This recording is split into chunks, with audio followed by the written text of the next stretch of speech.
Okay, we'll start anyway. Hi, I'm Siddharth Agarwal, and this is Akanksha Lavaya. We're here to present our study on current practices for SPA Delhi. Okay, first our topic, public toilets. Why we chose public toilets? We thought it most appropriately represented our beef, that social equality, gender equality, and accessibility to physically disabled people. Okay, toilets. Excretion is one of the most fundamental biological needs, and sanitation facilities become paramount. And thus, we have statistics like, a child dies every 17 seconds in the world due to lack of sanitation facilities. As per UN, 50 to 60% of the population in India go for open defecation. So, proper planning and governance for public toilets becomes very important. The objectives of our study, to explore the different modalities, how we are going to provide the public toilets. We'll evaluate the efficiency and the performance. We'll identify issues pertaining to the planning and governance of the public toilets, and through our analysis, we'll arrive at certain planning implementation strategies. Okay. Next is how a user views public toilets. It's both from the outside, how he accesses the public toilets, and once he's inside, what are the facilities he can hope for in a public toilet. It's basically cleanliness, is it secure enough, are the fixtures there? Okay. Next slide.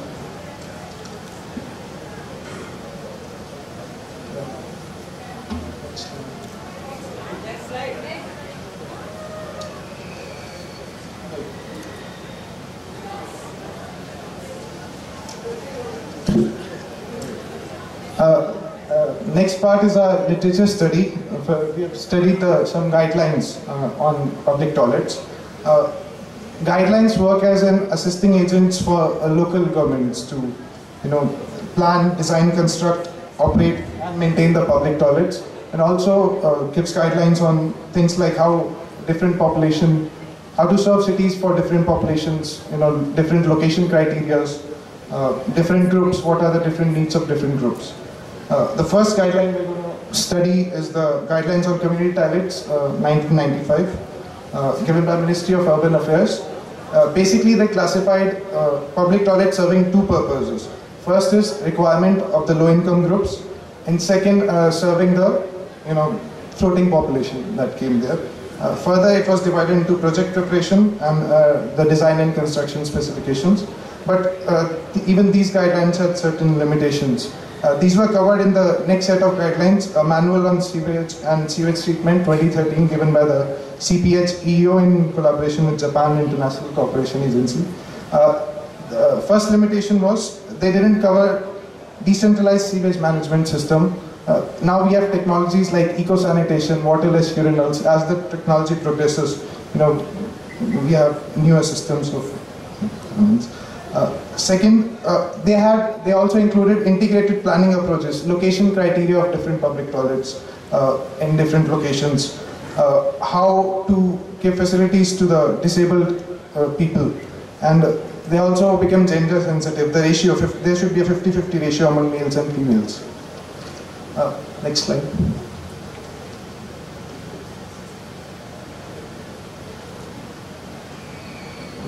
Next we come to our case study. Our first case study pertains to Hyderabad in the Indian context. Okay, Hyderabad, the Greater Hyderabad Municipal Corporation, they decided to make 150 toilets on the new PPP model, the public-private partnership, in the build, operate, transfer modality. Okay, the incentives given to the private players, the two incentives, the major incentives are, first of all, they could collect revenue from the users, the nominal fees, the 1 or 2 rupees that the user goes there.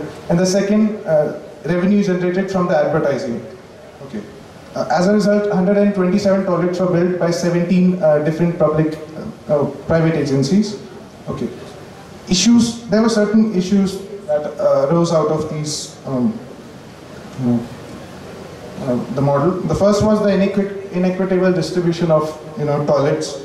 Certain toilets were bunched together, certain toilets were too far apart. Basically, the ones were together, advertising remuneration from these were high. There were areas with high footfall. So that was the first issue. Second, the biased infrastructure. None of the toilets surveyed had accessible infrastructure for the physically disabled. And the ratio of latrines for men and women were like 2:1. Many women were apprehensive to use these toilets because they were unclean or they didn't feel safe enough. Unregulated operation. Because the work is subcontracted, the attendant either overcharges the person or undercharges or takes no charges at all, the person he knows. This highlights there was a lack of inspection and poor governance on the part of the government. In the PPP model, the government has basically two roles. It's the custodian of the public good, and second, it is the regulator. So it failed on both accounts. The public utility was not best served, as highlighted by the inequitable spatial distribution, and as a regulator, because there were lack of inspections, on these two accounts they failed. PPP model is also very difficult to govern. The public participation becomes very difficult because if you involve the communities nearby, the purpose of the public toilets itself gets defeated because they may get biased towards outsiders using it or the floating population using it. They may get too possessive about it. So analysis of Hyderabad, we basically come to three conclusions. First, there's a need for integrated planning approach for the location criteria of public toilets. Because that both takes into account economic remuneration for the private party and the public utility. The second one, there is need for legally binding statutory norms and standards for public toilets that are grossly missing. It's either guidelines, so the local agencies are at their discretion. They may provide or they may not provide. Third is either better regulation both on the part of the public agency, that's the regulator, and the private implementing agency. Okay. Next will be continued by Pansha. Okay, my colleague tried to highlight the aspects of planning, implementation and regulation of public toilets. He tried to explain the modality between government as well as the public-private partnership. However, in my case study of Singapore, I will be going a step forward and will discuss operation and maintenance of public toilets. The case study will explain the modality of government and the NGOs. To begin with, I would like to give the overview of Singapore. There is a national level agency, which is National Environmental Agency of Singapore, which highlights and contributes towards promoting clean and well-maintained public toilets. It is based on the guidelines given by the Code of Practice on Environmental and Health, that is COPEH.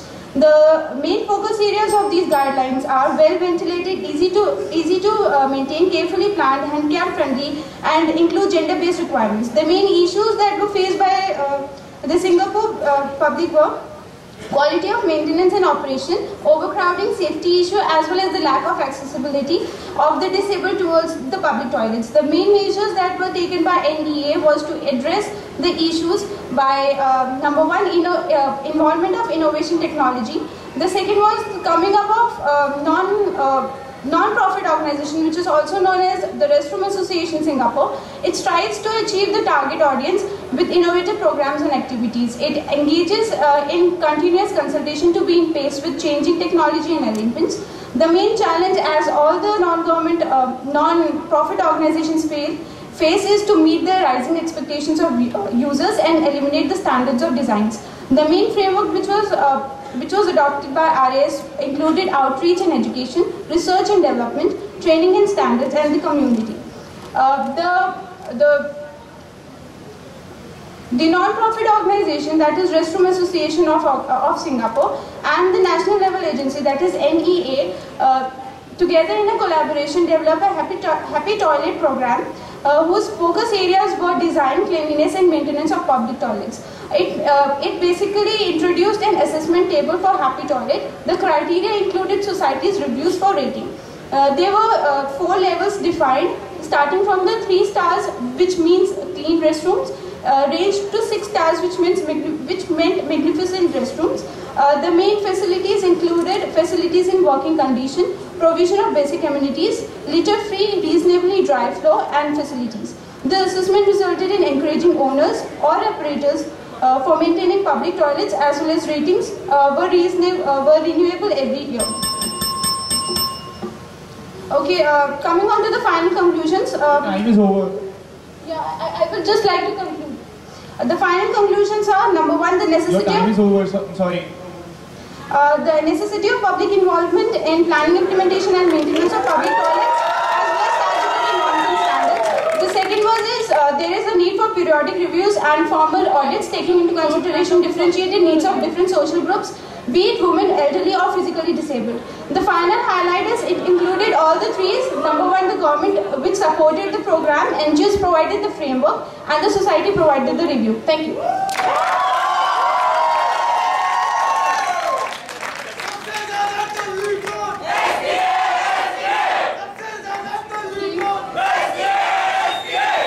Can we have the video, please? We don't have the video, sorry.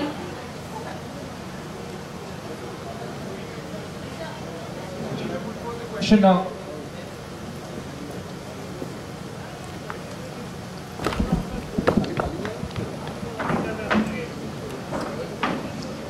In the morning, Professor Amitabh Kundu mentioned about sanitization of cities. How do you relate that sanitization of cities to your proposal?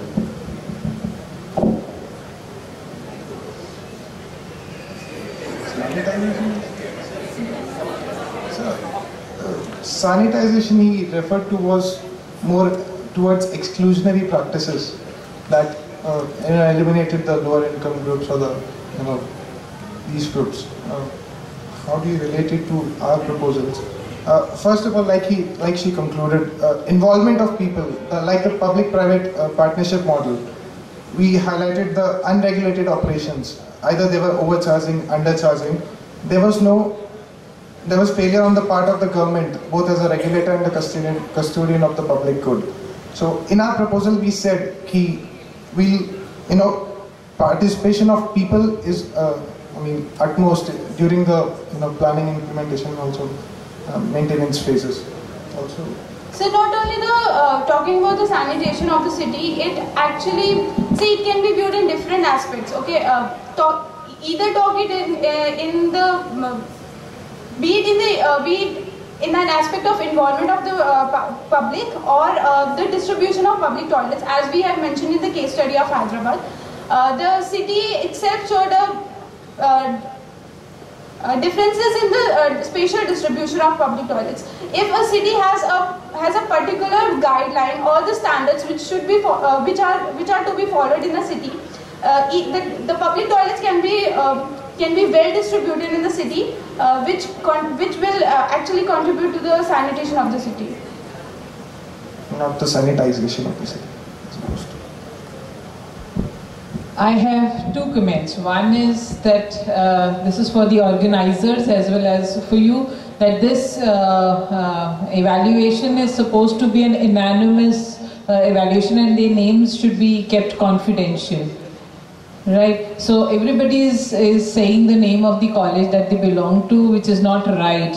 Again, the evaluation will become biased. So please don't do that. I don't know if it is mentioned to you that okay, all right. But in any such competition, please remember that this is your name is confidential, and we are working with codes, right? And second thing is that as far as comparing two situation is concerned, again you cannot compare apple and oranges. Singapore and India have both have different cultural context. I will give you an example. There was one study conducted in Ahmedabad. This was sponsored by Sulabh Sauchalaya, and they realized that after even when they made public toilets free for women, even then women are not using these public toilets. So they conducted a study, and then they realized that for women, those who are rural women, it is not just an activity, but it is a kind of a recreation where a lot of people, it's a community activity where they are going with friends for open defecation, of course. When they are going with friends, it's a time out for them from their regular day-to-day activities and also from their the family, and they are going together, and it's like a community activity rather than just an activity of daily living. So it is, again, this is a big socio-cultural context also when you compare two situations. This is just a comment. And just to mention, in our presentation, we never actually tried to compare the city of Hyderabad with Singapore. We actually tried to highlight the planning, implementation and regulation of public toilets in Hyderabad. There's nothing to discuss about it. It is just a comment. Just a comment. Nothing. It's just. Don't get defensive. It's just a. I just. Okay. Thank you, ma'am.